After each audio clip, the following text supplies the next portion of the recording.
그날 마을 전체의 전기가 끊겼습니다. 할머니들은 화를 냈습니다. 아니 왜? 멀쩡한 걸 왜 끊어? 하지만 그들은 몰랐습니다. 자신들이 32년 프로젝트의 마지막 증인이라는 걸요. 미국도 못한 일, 일본도 포기한 일, 한국은 가장 가난했을 때 시작해서 단 한 번도 멈추지 않았습니다. 2005년 여름이었습니다. 비행기에서 내려다본 한국의 산은 생각보다 깊었습니다. 독일 프랑크푸르트를 떠난 지 12시간. 요한은 창밖으로 펼쳐진 초록빛 능선을 보며 가방 속 서류를 한 번 더 만졌습니다. 전력기술검증관. 그의 명함에 적힌 직함이었습니다. 하지만 그는 아직 몰랐습니다. 자신이 이번 출장에서 보게 될 것이 단순한 전기공사가 아니라는 사실을요. 공항을 나서자 습한 공기가 얼굴을 감쌌습니다. 독일의 건조한 여름과는 달랐습니다. 마중 나온 한국 측 담당자는 말수가 적었습니다. 차는 서울을 벗어나 점점 좁은 길로 들어갔습니다. 창밖으로 논이 보였습니다. 허리 굽은 노인들이 모내기를 하고 있었습니다. 요한은 고개를 갸웃했습니다. 이런 곳에서 무슨 전력 검증을 한다는 걸까? 3시간을 달려 도착한 곳은 산으로 둘러싸인 작은 마을이었습니다. 마을 입구의 낡은 간판에는 유광리라는 한글이 적혀 있었습니다. 요한은 읽을 수 없었지만 이곳이 지도에도 잘 나오지 않는 곳이라는 건 알고 있었습니다. 차에서 내리자 현장 책임자가 다가왔습니다. 그는 요한의 손을 꽉 쥐었습니다. 악수가 길었습니다. 평소보다 조금 더. 그리고 그가 천천히 입을 열었을 때 요한은 그의 눈빛이 평범하지 않다는 걸 느꼈습니다. 오늘이 전국 마지막 전환입니다. 전국. 마지막.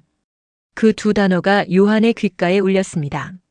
하지만 그 의미가 무엇인지는 아직 와닿지 않았습니다. 책임자는 요한을 마을 회관 앞으로 안내했습니다. 작은 건물 벽면에는 낡은 확성기가 달려 있었습니다. 요한은 독일에서 본 옛날 사진 속 마을 방송 시스템과 비슷하다고 생각했습니다. 오전 9시 50분. 확성기에서 잡음이 섞인 소리가 흘러나왔습니다. 요한은 한국어를 알아듣지 못했지만 책임자가 옆에서 통역해 주었습니다. 금일 오전 10시부터 전기 사용이 중단됩니다. 마을 사람들은 이미 알고 있는 듯 했습니다. 누군가는 냉장고 문을 열어 확인하고 있었고 누군가는 서둘러 밥을 짓기 시작했습니다. 요한은 그 풍경을 바라보며 이상한 감정을 느꼈습니다. 유럽에서는 정전이 나면 항해 전화가 빗발칩니다. 하지만 이곳 사람들은 담담했습니다. 마치 이런 일이 처음이 아닌 것처럼요. 시계가 10시를 가리켰습니다. 마을 전체가 조용해졌습니다. 냉장고 소리가 멈췄습니다. 날개가 느려지다 멈췄습니다. 어디선가 들리던 라디오 소리도 사라졌습니다. 요한은 그 고요함 속에서 묘한 긴장을 느꼈습니다. 이건 단순한 정전이 아니었습니다. 뭔가 더 큰 일이 벌어지고 있었습니다. 책임자는 요한을 전신주가 늘어선 골목으로 데려갔습니다. 작업자들이 이미 자리를 잡고 있었습니다. 헬멧을 쓴 남자들이 공구를 점검하고 절연 장갑을 끼고 서로 신호를 주고받았습니다. 요한은 그들의 움직임을 지켜봤습니다. 정확했습니다. 빈틈이 없었습니다. 그런데 이상했습니다. 이 마을은 분명 한국에서도 가장 외진 곳 중 하나였습니다. 그런데 왜 이렇게까지 철저하게 준비된 걸까요? 책임자가 요한에게 서류 한 장을 건넸습니다. 거기엔 숫자가 빼곡히 적혀 있었습니다. 110V, 220V 전환 완료율 99.8%. 잔여 지역 전국 47개 마을. 오늘 작업 완료 시 100%. 요한은 숫자를 보며 숨이 멎는 듯 했습니다. 32년. 그 옆에 작게 적힌 숫자였습니다. 32년 동안 이 나라는 전국의 전압을 바꿔왔다는 뜻이었습니다. 그것도 정권이 바뀌고 경제가 흔들려도 멈추지 않고요. 요한은 고개를 들어 마을을 다시 바라봤습니다. 이제 그 풍경이 달리 보였습니다. 이 작은 마을이 한국 전력 역사의 마지막 페이지였습니다. 그리고 오늘 그 페이지가 닫히는 날이었습니다. 요한은 가슴 한편이 먹먹해지는 걸 느꼈습니다. 자신이 무언가 역사적인 순간을 목격하고 있다는 걸 이제야 깨달은 것입니다. 전기가 끊기고 30분쯤 지났을 때였습니다. 항의가 시작됐습니다. 마을 회관 앞으로 사람들이 모여들기 시작했습니다. 대부분 나이 지긋한 어르신들이었습니다. 요한은 조금 떨어진 곳에서 그 광경을 지켜봤습니다. 책임자가 통역을 해주었지만 통역이 없어도 느낌은 알 수 있었습니다. 밥은 어떡하냐는 목소리, 냉장고를 걱정하는 목소리, 왜 하필 오늘이냐는 항해. 요한은 독일에서도 비슷한 상황을 본 적이 있었습니다. 사람들은 변화를 싫어합니다. 특히 지금 당장 불편한 변화는요. 그때 한 노인이 요한 쪽으로 다가왔습니다. 허리가 굽은 할아버지였습니다. 손에는 낡은 지팡이를 들고 있었습니다. 그는 요한을 한참 바라보더니 천천히 입을 열었습니다. 책임자가 통역을 시작했습니다. 젊은 양반, 전기는 안 끊기면 되는 거지. 왜 더 받구나? 요한은 대답할 말을 찾지 못했습니다. 사실 그 질문은 논리적으로 틀리지 않았습니다. 110볼트도 작동했습니다. 불도 켜지고 TV도 나왔습니다. 냉장고도 돌아갔습니다. 그런데 왜 바꿔야 할까요? 요한은 입을 열려다 멈췄습니다. 기술적 설명을 하려 했지만 그것이 이 할아버지에게 무슨 의미가 있을까 싶었습니다. 송전 효율, 전력 손실, 국제 표준? 그런 단어들이 이 더운 여름날 밥도 못 지은 노인에게 무슨 위로가 될까요? 요한은 그저 고개를 숙였습니다. 할아버지는 한숨을 쉬며 돌아섰습니다. 그 뒷모습이 요한의 가슴을 무겁게 눌렀습니다.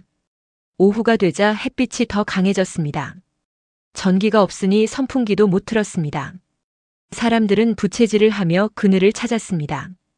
요한은 현장을 돌아다니며 작업 진행 상황을 확인했습니다. 전신주마다 작업자들이 매달려 있었습니다. 땀이 비오듯 흘렀습니다. 그런데 이상한 점이 있었습니다. 작업자들은 불평하지 않았습니다. 이렇게 더운 날, 이렇게 힘든 작업인데도요. 요한은 한 작업자에게 다가갔습니다. 젊은 남자였습니다. 20대 후반쯤 되어 보였습니다. 책임자를 통해 물었습니다. 이 일을 얼마나 하셨냐고요? 남자는 헬멧을 벗으며 대답했습니다. 5년째라고요. 요한이 다시 물었습니다. 5년 동안 계속 이런 작업만 하셨냐고요? 남자는 고개를 끄덕였습니다. 그리고 덧붙였습니다. 아버지도 이 일을 했다고요. 그것도 20년 넘게요. 요한은 그 말을 듣고 멈칫했습니다. 아버지와 아들이 같은 일을 했다는 것. 그것도 32년이라는 시간 동안요. 이건 단순한 공사가 아니었습니다. 이건 한 세대에서 다음 세대로 이어진 사명 같은 것이었습니다. 요한은 답답함을 느꼈습니다. 유럽에서 본 프로젝트들은 대부분 5년 안에 끝났습니다. 길어야 10년이었습니다. 그런데 이 나라는 32년 동안 한 가지 일을 해왔습니다. 정권이 바뀌어도 경제 위기가 와도 멈추지 않고요. 왜일까요? 그 질문이 요한의 머릿속을 떠나지 않았습니다. 해가 기울 무렵 요한은 다시 마을 회관 앞으로 돌아왔습니다. 아침에 항의하던 사람들은 이제 그늘에 앉아 있었습니다. 체념한 듯 보였습니다. 그중 한 할머니가 부채질을 하며 중얼거렸습니다. 책임자가 통역해 주었습니다. 여태 잘 썼는데. 그 말에 요한은 고개를 돌렸습니다. 맞습니다. 여태 잘 썼습니다. 110볼트로도 충분히 살아왔습니다. 그게 바로 문제였습니다. 지금은 괜찮아 보인다는 것. 지금은 불편하지 않다는 것. 그래서 사람들은 묻는 겁니다. 왜 바꿔야 하는지요? 요한은 그 순간 자신도 똑같은 질문을 품고 있다는 걸 깨달았습니다. 기술자로서 그는 220볼트의 장점을 알고 있었습니다. 하지만 사람으로서 그는 이 할머니들의 심정도 이해했습니다. 변화는 항상 불편합니다. 특히 지금 당장의 변화는요. 그리고 그 불편함을 감수해야 하는 이유를 요한은 아직 완전히 이해하지 못하고 있었습니다. 해가 저물었습니다. 작업은 여전히 계속되고 있었습니다. 전신주 위에서 손전등 불빛이 깜빡였습니다. 요한은 고개를 들어 하늘을 봤습니다. 별이 보였습니다. 독일에서 보던 별보다 더 많았습니다. 그는 생각했습니다. 이 마을 사람들은 내일 아침이면 다시 전기를 쓸 겁니다. 그리고 아마 아무것도 달라진 게 없다고 느낄 겁니다. 하지만 뭔가는 달라졌을 겁니다. 분명히요. 요한은 그것이 무엇인지 알고 싶었습니다. 밤 9시가 넘었을 때였습니다. 현장 사무실로 돌아왔습니다. 컨테이너를 개조한 좁은 공간이었습니다. 형광등 불빛 아래 책상 위에는 도면과 서류가 산더미처럼 쌓여 있었습니다. 그곳에 한 남자가 앉아 있었습니다. 김정훈. 현장 기술자였습니다. 요한보다 나이가 많아 보였습니다. 50대 초반쯤. 얼굴에는 주름이 깊게 패여 있었고 손은 거칠었습니다. 오랜 현장 경력이 묻어나는 손이었습니다. 김정훈은 요한이 들어오자 커피를 건넸습니다. 말은 없었지만 손짓으로 앉으라는 뜻을 전했습니다. 요한은 플라스틱 의자에 앉았습니다. 두 사람은 한동안 말없이 커피를 마셨습니다. 창밖으로는 여전히 작업 소리가 들렸습니다. 망치 두드리는 소리, 전선 끌어당기는 소리, 작업자들이 주고받는 짧은 신호음. 김정훈이 먼저 입을 열었습니다. 영어는 서툴렀지만 요한은 알아들을 수 있었습니다. 미국은 못 바꿉니다. 요한은 커피잔을 내려놓았습니다. 갑작스러운 말이었습니다. 김정훈이 계속했습니다. 일본도 못 바꿔요. 요한은 이해가 되지 않았습니다. 미국과 일본은 기술 강국입니다. 돈도 많고 인력도 충분합니다. 왜 못 바꾼다는 걸까요? 요한이 물었습니다. 기술이 없어서냐고요. 김정훈은 고개를 저었습니다. 그리고 천천히 신중하게 단어를 골라가며 설명했습니다. 못 바꾸는 게 아니라 이제는 바꿀 수 없게 된 거라고요. 그 말이 요한의 머리를 세게 쳤습니다. 못 바꾸는 것과 바꿀 수 없는 것. 비슷해 보이지만 전혀 다른 의미였습니다. 김정훈은 책상 서랍에서 낡은 공책을 표지가 너덜너덜했습니다. 오래된 것이었습니다. 그는 페이지를 넘기며 요한에게 보여줬습니다. 거기엔 손으로 그린 그래프가 있었습니다. 가로축은 시간, 세로축은 전력 사용량. 1970년대부터 시작된 선이 가파르게 올라갔습니다. 1980년대에 더욱 급격해졌습니다. 1990년대엔 거의 수직에 가까웠습니다. 김정훈이 그래프를 가리키며 말했습니다. 미국은 1930년대에 이미 전국에 전기를 깔았어요. 일본은 1950년대예요. 그래서요. 그때는 전기를 쓰는 게 별로 없었어요. 전구 몇 개, 라디오 하나 정도였죠. 김정훈은 잠시 말을 멈췄습니다. 창밖을 바라보는 그의 눈빛에 무언가 깊은 생각이 담겨 있었습니다. 그런데 지금은요? 그가 다시 말을 이었습니다. 컴퓨터, 에어컨, 냉장고, 세탁기, TV. 한 집에 수십 개예요. 공장엔 수백, 수천 개고요. 요한은 그제야 이해하기 시작했습니다. 김정훈이 덧붙였습니다. 미국이나 일본이 지금 전압을 바꾸려면 모든 가전제품을 바꿔야 해요. 모든 공장 기계를 멈춰야 하고요. 한 달? 불가능해요. 1년? 경제가 멈춰요. 그는 한숨을 쉬었습니다. 그래서 못 바꾸는 게 아니라 바꿀 수 없게 된 거예요. 요한은 등골이 서늘해지는 느낌을 받았습니다. 이건 기술의 문제가 아니었습니다. 시간의 문제였습니다. 너무 일찍 시작하면 필요가 없고 너무 늦게 시작하면 바꿀 수 없게 됩니다. 그리고 한국은 딱 그 중간에 어느 시점에 있었던 겁니다. 요한이 물었습니다. 그럼 한국은 왜 바꿀 수 있었냐고요? 김정훈은 웃었습니다. 쓸쓸한 미소였습니다. 운이 좋았어요. 아니, 운이 나빴다고 해야 할까요? 그가 설명했습니다. 1970년대 한국은 가난했어요. 전기를 쓰는 가전제품도 별로 없었죠. 그래서 바꿀 게 많지 않았어요. 하지만 동시에 경제가 빠르게 성장하고 있었어요. 앞으로 전기를 많이 쓸 게 분명했죠. 그는 손가락으로 공책의 그래프를 따라갔습니다. 지금 안 바꾸면 10년 뒤엔 미국처럼 될 거라는 걸 누군가는 알았던 거예요. 요한은 침묵했습니다. 그는 유럽에서 수많은 국가 프로젝트를 봤습니다. 하지만 32년을 내다보고 시작한 프로젝트는 본 적이 없었습니다. 보통 프로젝트는 5년 계획입니다. 길어야 10년이었습니다. 그런데 32년이라니. 김정훈이 말했습니다. 이 나라는 뭔가 달라요. 요한이 고개를 들었습니다. 김정훈이 계속했습니다. 가난할 때는 미래를 못 봐요. 오늘 먹고 사는 게 급하니까요. 부유할 때도 미래를 안 봐요. 지금이 편하니까요. 그런데 한국은 딱 그 중간이었어요. 가난했지만 꿈이 있었어요. 그의 목소리가 낮아졌습니다. 그래서 가장 불편한 선택을 했던 거예요. 지금은 아프지만 나중을 위해서요. 요한은 가슴이 먹먹해졌습니다. 창밖에서는 여전히 작업이 계속되고 있었습니다. 밤 10시가 넘었는데도요. 김정훈이 공책을 덮으며 말했습니다. 오늘 이 마을이 마지막이에요. 32년 만에요. 요한은 그 말의 무게를 느꼈습니다. 32년. 한 세대가 넘는 시간. 어떤 사람은 태어나서 지금 어른이 되었고 어떤 사람은 젊은이에서 노인이 되었습니다. 그 긴 시간 동안 이 나라는 멈추지 않았습니다. 요한은 창밖을 바라봤습니다.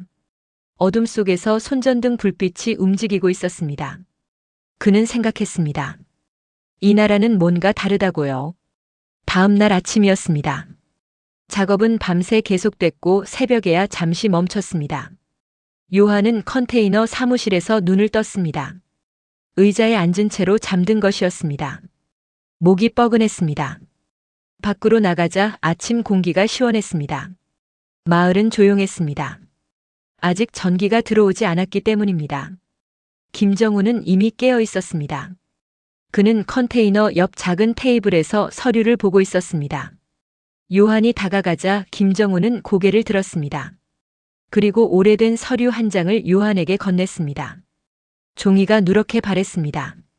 인쇄 상태도 선명하지 않았습니다. 하지만 맨 위의 날짜는 또렷했습니다. 1973년 8월 15일. 김정훈이 설명했습니다. 이게 시작이었어요. 요한은 서류를 들여다봤습니다. 한글로 빼곡히 적혀 있었지만 몇 가지 숫자는 알아볼 수 있었습니다. 110V, 220V. 예상 기간 15년. 예상 비용 큰 숫자가 적혀 있었습니다. 김정훈이 말했습니다. 1973년 한국의 1인당 소득이 얼마였는지 아세요? 요한은 고개를 저었습니다. 400달러도 안 됐어요. 요한은 놀랐습니다.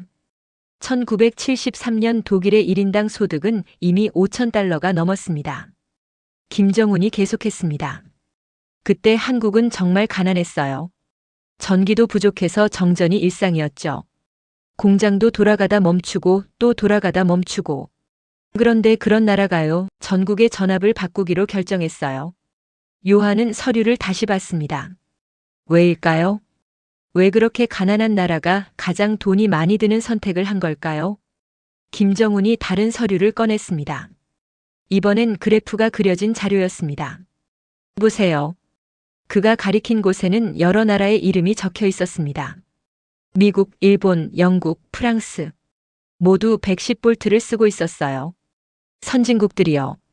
그럼 한국도 110볼트를 계속 쓰면 되는 거 아니었냐고 요한이 물었습니다. 김정훈은 고개를 저었습니다. 문제는 전력 손실이었어요. 그가 설명했습니다. 110볼트는 220볼트에 비해 전력 손실이 4배나 돼요. 같은 전기를 보내려면 전선도 더 굵어야 하고요. 당시 한국은 전기가 모자랐어요.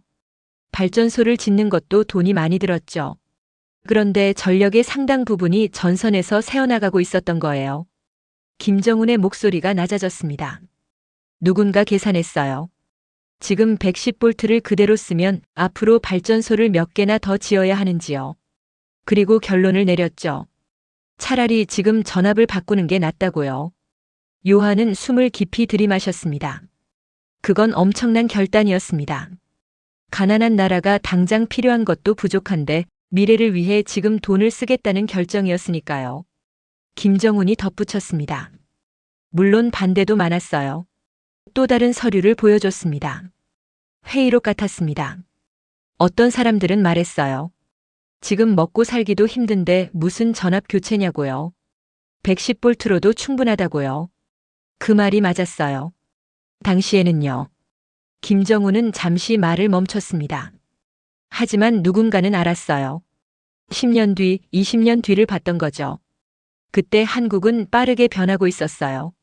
공장이 늘어나고 수출이 늘어나고 전기 사용량이 매년 2배씩 늘어나고 있었거든요.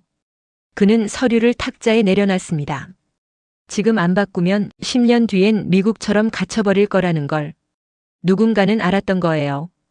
요한은 그 누군가가 궁금했습니다. 대통령이었을까요? 아니면 어떤 기술자였을까요?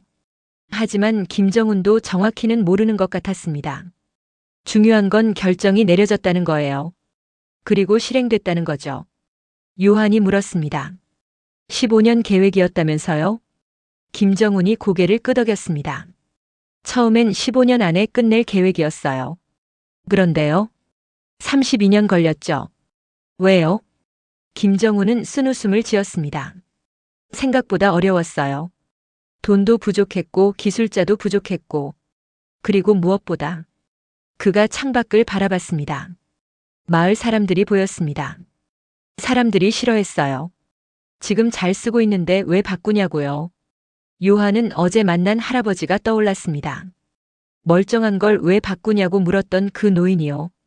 김정은이 말했습니다. 그래서 천천히 할 수밖에 없었어요. 마을 하나씩, 동네 하나씩. 32년이 걸렸죠. 요한은 그 32년이라는 시간의 무게를 느꼈습니다. 그 세월 동안 얼마나 많은 일이 있었을까요? 정권이 바뀌고 경제 위기가 왔습니다. 1997년엔 IMF 외환위기도 있었습니다. 그런데도 이 프로젝트는 멈추지 않았습니다. 김정은이 조용히 말했습니다. 이게 한국이에요. 요한은 그를 바라봤습니다. 한번 결정하면 끝까지 해요. 아무리 오래 걸려도요. 요한은 가슴 한쪽이 뜨거워지는 걸 느꼈습니다. 이건 기술의 이야기가 아니었습니다. 한 나라의 의지에 대한 이야기였습니다. 가난했지만 미래를 선택한 나라. 힘들었지만 포기하지 않은 사람들. 32년이라는 시간이 이제야 그 의미를 드러내고 있었습니다. 오후 2시쯤이었습니다. 마을은 여전히 전기 없이 하루를 보내고 있었습니다. 햇빛이 뜨거웠습니다. 요한은 마을을 천천히 걸었습니다. 집집마다 문을 활짝 열어놓고 있었습니다. 조금이라도 바람이 들어오길 바라며요. 한 집 앞을 지나는데 할머니가 마당에서 부채질을 하고 있었습니다. 옆에는 어린 손자로 보이는 아이가 앉아 있었습니다. 아이가 물었습니다. 언제 전기 들어와요? 할머니가 대답했습니다. 저녁쯤이래. 아이가 투덜거렸습니다. 왜 끄는 거예요? 더운데. 요한은 그 대화를 들으며 걸음을 멈췄습니다. 할머니는 대답하지 않았습니다. 아마도 할머니도 이유를 모르는 것 같았습니다. 요한은 마음이 무거워졌습니다. 이 할머니는 모를 겁니다. 오늘 하루의 불편함이 32년 동안 전국에서 반복됐다는 사실을요. 어떤 마을은 1975년에 이 불편함을 겪었을 겁니다. 어떤 마을은 1985년에 또 어떤 마을은 1995년에요. 그리고 오늘 2005년. 이 마을이 마지막이었습니다. 요한은 계속 걸었습니다. 골목을 지나다 작은 가게를 발견했습니다.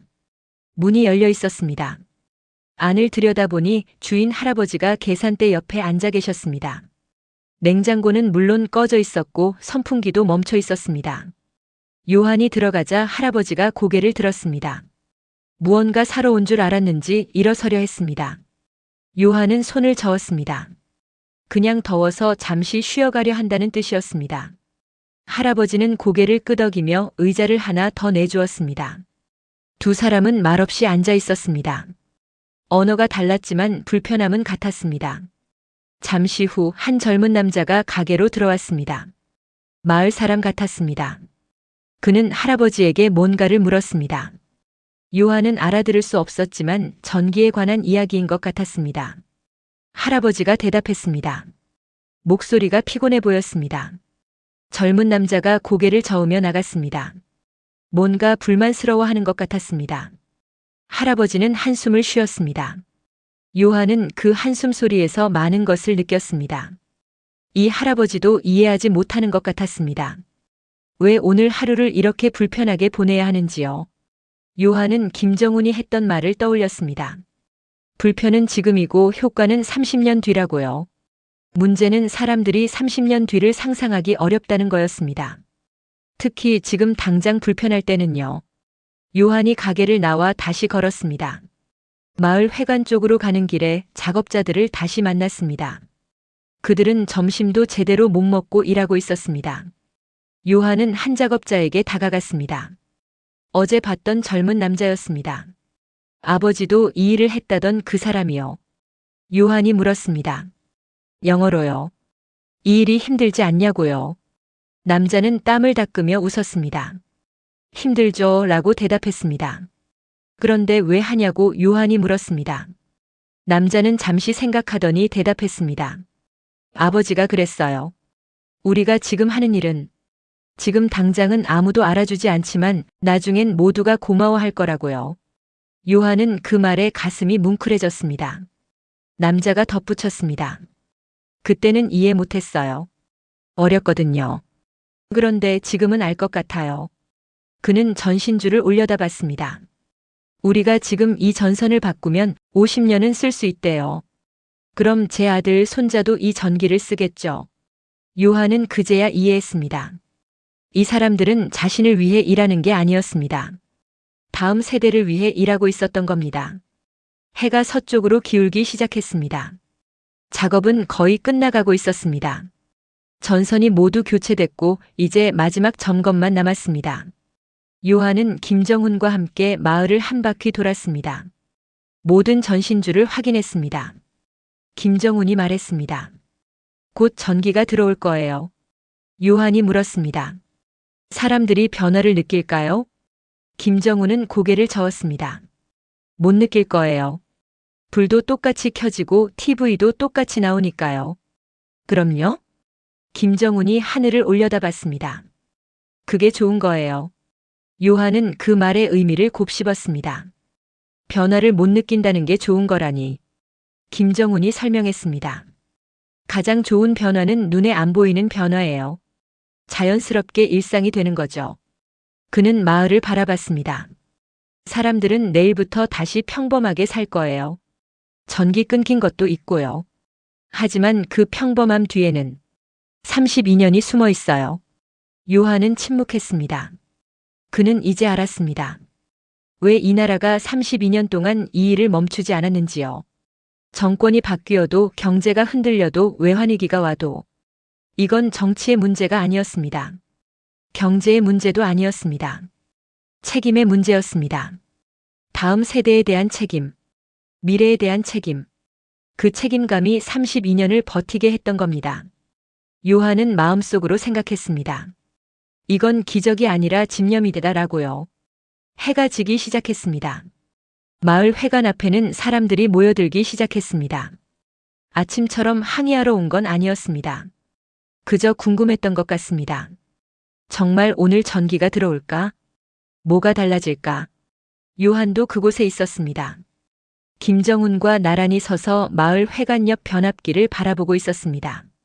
작업자들이 마지막 점검을 하고 있었습니다. 한 사람이 전압계를 들고 수치를 확인했습니다. 다른 사람은 무전기로 본부와 통신했습니다. 모든 게 조용했습니다. 바람 소리만 들렸습니다. 김정훈이 손목시계를 봤습니다. 저녁 6시 30분. 그가 작업 책임자에게 고개를 끄덕였습니다. 책임자는 다시 작업자들에게 신호를 보냈습니다. 한 남자가 변압기 앞으로 걸어갔습니다. 그의 손에는 절연 장갑이 끼워져 있었습니다. 요한은 그 순간을 지켜봤습니다. 32년. 전국 수천 개 마을. 수만 명의 작업자. 몇백만 가구의 불편함. 그 모든 것이 지금 이 순간으로 모이고 있었습니다. 남자가 차단기에 손을 올렸습니다. 잠시 멈칫했습니다. 마치 이 순간의 무게를 느끼는 것처럼요. 그리고 천천히 조심스럽게 차단기를 올렸습니다. 딸깍. 작은 소리였습니다. 하지만 그 소리는 요한의 귓가에서 크게 울렸습니다. 몇 초간 아무 일도 일어나지 않았습니다. 그러다가 마을 회관의 불이 켜졌습니다. 갑작스럽지 않게 자연스럽게요. 마치 항상 그렇게 켜지던 것처럼요. 요한은 숨을 죽이고 지켜봤습니다. 곧이어 골목 가로등이 하나씩 켜지기 시작했습니다. 집집마다 창문에서 불빛이 새어나왔습니다. 어디선가 냉장고 돌아가는 소리가 들렸습니다. TV 소리도 들렸습니다. 사람들은 잠시 멍하니 서 있었습니다. 그러다가 누군가 말했습니다. 똑같네. 다른 사람도 말했습니다. 바뀐 게 없는데? 요한은 그 반응을 예상했습니다. 김정훈이 말했던 대로였습니다. 사람들은 변화를 느끼지 못할 거라고요. 하지만 김정훈은 웃지 않았습니다. 그는 진지한 표정으로 마을을 바라보고 있었습니다. 잠시 후 그가 조용히 말했습니다. 오늘은 달라요. 요한이 그를 바라봤습니다. 김정훈이 계속했습니다. 이제 이 마을은 앞으로 50년을 버팁니다. 50년. 요한은 그 숫자를 곱씹었습니다. 50년이면 지금 태어난 아이가 중년이 되는 시간입니다. 지금 젊은이가 노인이 되는 시간이고요. 그 긴 시간 동안 이 마을 사람들은 전기 걱정 없이 살 수 있을 겁니다. 정전이 나도 그건 220V 시스템 문제가 아니라 일시적 문제일 겁니다. 전력이 부족해도 효율적 송전으로 최대한 버틸 수 있을 겁니다. 김정훈이 작업자들에게 고개를 끄덕였습니다. 작업자들이 하나둘 짐을 챙기기 시작했습니다. 그때였습니다. 아침에 요한에게 항의했던 그 할아버지가 다가왔습니다. 지팡이를 짚고 천천히요. 할아버지는 김정훈 앞에 섰습니다. 그리고 잠시 말없이 그를 바라봤습니다. 김정훈도 말이 없었습니다. 두 사람은 그렇게 몇 초간 서로를 바라봤습니다. 그리고 할아버지가 천천히 고개를 끄덕였습니다. 그럼 잘했네. 짧은 말이었습니다. 하지만 그 말 속에는 많은 의미가 담겨 있었습니다. 이해는 못해도 믿겠다는 뜻이었습니다. 지금은 몰라도 나중엔 알게 되리라는 믿음이었습니다. 김정훈은 깊이 고개를 숙였습니다. 할아버지는 돌아섰습니다. 집으로 가는 그 뒷모습이 요한의 눈에 오래 남았습니다. 밤이 깊어갔습니다. 작업자들은 짐을 다 챙겼습니다. 트럭에 공구를 실었습니다. 요한은 마을을 마지막으로 둘러봤습니다. 이제 불빛이 가득한 마을이었습니다. 아침과 똑같아 보였지만 뭔가 근본적으로 달라진 마을이었습니다. 김정훈이 요한 옆으로 왔습니다. 끝났어요. 그가 말했습니다. 32년이요. 요한은 고개를 끄덕였습니다. 두 사람은 한동안 말없이 마을을 바라봤습니다. 요한은 생각했습니다. 자신이 오늘 목격한 것이 무엇인지를요. 단순히 전압을 바꾼 게 아니었습니다. 한 나라가 미래를 선택한 순간이었습니다. 지금 불편해도 나중을 위해 견디겠다는 선택. 당장 이해받지 못해도 끝까지 해내겠다는 선택. 그 선택이 오늘 이곳에서 완성된 겁니다. 김정훈이 차 쪽으로 걸어갔습니다. 요한도 따라갔습니다. 차에 타기 전 요한은 마지막으로 마을을 돌아봤습니다. 평온했습니다. 사람들은 저녁을 먹고 TV를 보고 일상을 살아가고 있었습니다. 그들은 몰랐습니다. 자신들의 평범한 일상 뒤에 32년이 숨어 있다는 걸요. 하지만 그게 맞았습니다. 가장 위대한 일은 눈에 보이지 않는 법이니까요. 차가 출발했습니다. 창밖으로 마을의 불빛이 점점 작아졌습니다.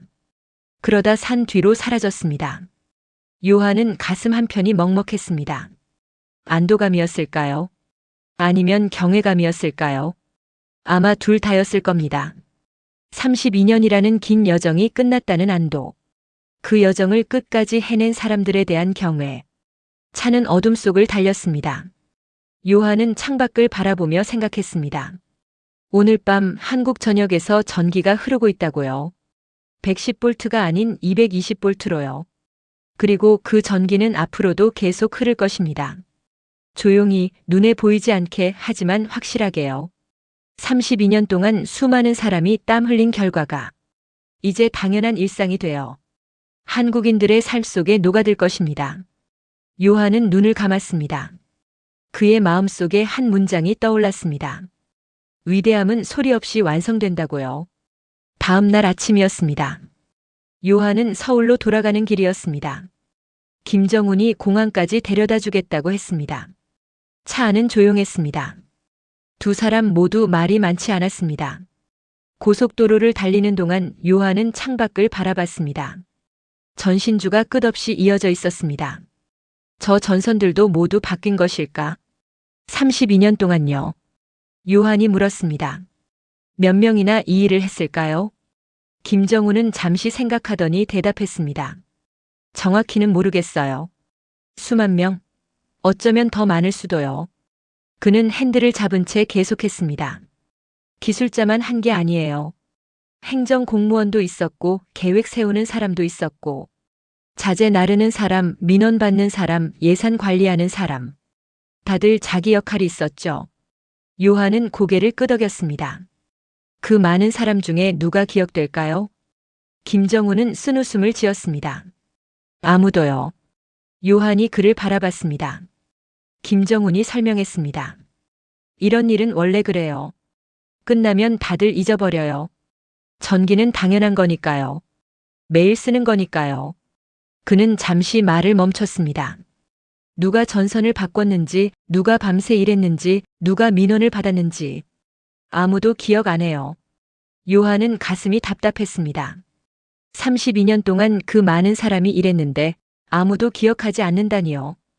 그게 슬프지 않냐고 요한이 물었습니다. 김정우는 고개를 저었습니다.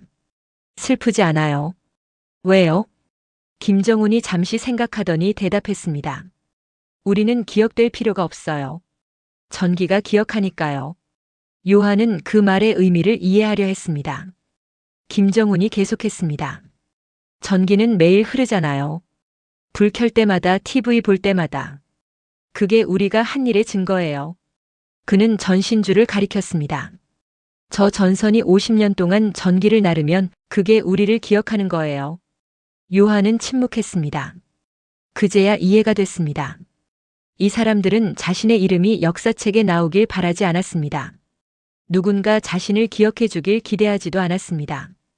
그저 자신이 한 일이 계속되기를 바랐던 겁니다. 휴게소에 들렀을 때였습니다. 김정우는 차에서 낡은 봉투 하나를 꺼냈습니다. 사진들이 들어 있었습니다. 이거 보여드릴까 했어요.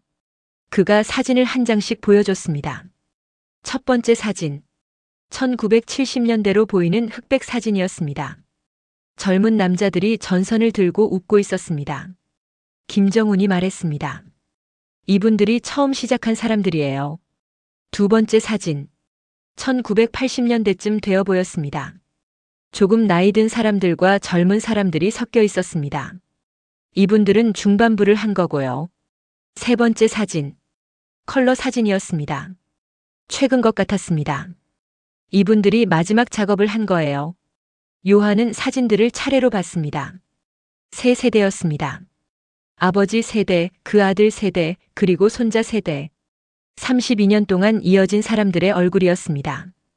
김정훈이 조용히 말했습니다. 이분들 중 절반은 지금 은퇴했어요. 어떤 분은 돌아가셨고요. 그는 사진을 다시 봉투에 넣었습니다. 누가 뭘 했는지도 이제 기억 못해요. 본인들도요. 요한이 물었습니다. 그럼 아무것도 안 남는 건가요? 김정훈은 고개를 저었습니다. 남아요. 그가 휴게소 건물을 가리켰습니다. 저기 불 보이죠? 요한이 고개를 끄덕였습니다. 김정훈이 말했습니다. 저 불이 켜질 수 있는 건 저분들이 전선을 바꿔서예요.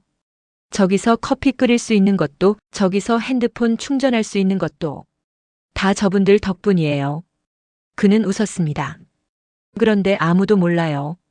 당연하다고 생각하니까요. 요한은 가슴이 뭉클했습니다. 그게 슬프지 않냐고 다시 물었습니다. 김정훈이 대답했습니다. 당연한 게 되는 게 목표였어요. 성공한 거죠. 요한은 그제야 깨달았습니다. 진정한 성공은 눈에 띄는 게 아니라는 것을요. 너무 자연스러워서 아무도 특별하다고 느끼지 않는 것. 그게 이 사람들이 바랐던 성공이었습니다. 차를 다시 타고 출발했습니다. 한참을 달리다가 김정훈이 말했습니다. 제 아버지도 이 일했어요. 요한이 놀라 그를 바라봤습니다. 김정훈이 계속했습니다. 1980년대부터 2000년대 초반까지요. 거의 20년 했죠. 그럼 당신도? 김정훈이 고개를 끄덕였습니다. 저는 아버지 은퇴하고 나서 시작했어요. 마지막 몇 년을 한 거죠. 요한은 숨이 멎는 듯 했습니다. 그럼 어제 그 마지막 마을은? 김정훈이 조용히 대답했습니다. 제게도 마지막이었어요. 아버지가 시작한 일을 제가 끝낸 거죠. 요한은 할 말을 잃었습니다. 김정훈이 덧붙였습니다. 아버지는 지금 시골에 사세요. 어제 전화했더니 물어보시더라고요. 다 끝났냐고요? 요한이 물었습니다.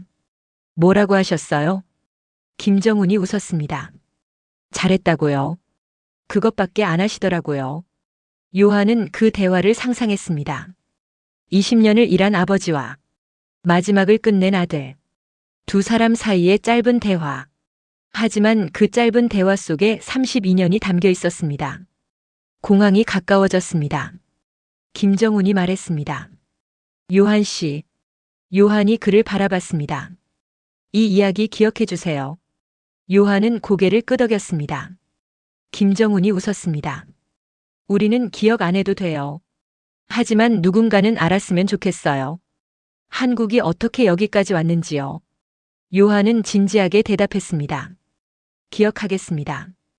공항에 도착했습니다. 두 사람은 악수했습니다. 첫날보다 더 긴 악수였습니다. 김정훈이 말했습니다. 좋은 여행 되세요. 요한은 대답했습니다. 당신들의 일은 끝나지 않을 겁니다. 전기가 흐르는 한요. 김정훈은 웃으며 고개를 끄덕였습니다. 요한은 공항 안으로 들어갔습니다. 한번 뒤돌아보니 김정훈이 손을 흔들고 있었습니다. 요한도 손을 흔들었습니다. 그리고 생각했습니다. 아무도 기억하지 않는 사람들. 하지만 모두가 매일 의지하는 사람들. 그들의 이름은 역사책에 없을 겁니다. 하지만 전기는 기억할 것입니다. 매일 매 순간 끊임없이요. 비행기가 이륙했습니다. 요한은 창밖으로 한국의 땅을 내려다봤습니다. 서울의 불빛들이 보였습니다. 고속도로를 따라 늘어선 가로등도 보였습니다. 모두 220볼트로 켜지는 불빛들이었습니다. 요한은 가방에서 노트를 꺼냈습니다. 이번 출장 보고서를 써야 했습니다. 하지만 펜을 들고 한참을 멈춰 있었습니다. 무엇을 써야 할까요? 전압 전환 작업 완료? 기술 검증 이상 없음? 그런 문장들이 이번 여행을 설명할 수 있을까요? 요한은 노트를 덮었습니다. 그리고 창밖을 다시 바라봤습니다. 불빛들이 점점 작아졌습니다. 하지만 사라지지는 않았습니다. 요한은 생각했습니다. 220볼트는 편에서 쓰는 게 아니라고요. 강에서 쓰는 것도 아니고요. 미래를 미리 감당하기로 한 선택이었다고요. 1973년 한국은 가난했습니다. 전기도 부족했고 정전도 잦았습니다. 그런데 그 나라가 가장 어려운 선택을 했습니다. 지금 불편하더라도 나중을 위해 바꾸겠다고요. 그 선택이 32년 동안 이어졌습니다. 정권이 바뀌었습니다. 어떤 대통령은 이 프로젝트를 지지했고 어떤 대통령은 관심이 없었을 수도 있습니다. 경제가 흔들렸습니다. 1997년 외환위기 때는 나라가 파산 직전까지 갔습니다. 하지만 전선은 계속 바뀌었습니다. 왜일까요? 요한은 그 이유를 이제 알았습니다. 이건 정치의 문제가 아니었기 때문입니다. 경제의 문제도 아니었습니다. 책임의 문제였습니다. 다음 세대에 대한 책임. 아직 태어나지 않은 사람들에 대한 책임. 그 책임감이 32년을 버티게 했던 겁니다. 요한은 지난 며칠을 떠올렸습니다. 마을에서 만난 할아버지. 멀쩡한 걸 왜 바꾸냐고 물었던 그분. 하지만 그분은 마지막에 고개를 끄덕이며 말했습니다. 그럼 잘했네라고요. 이해하지 못해도 믿었던 겁니다. 지금은 몰라도 나중엔 알게 되리라고요. 김정훈. 아버지의 일을 이어 마지막을 완성한 그 기술자. 그는 말했습니다. 우리는 기억될 필요가 없어요. 전기가 기억하니까요. 요한은 그 말을 곱씹었습니다. 정말 그랬습니다. 전기는 매일 흐릅니다. 220볼트로요.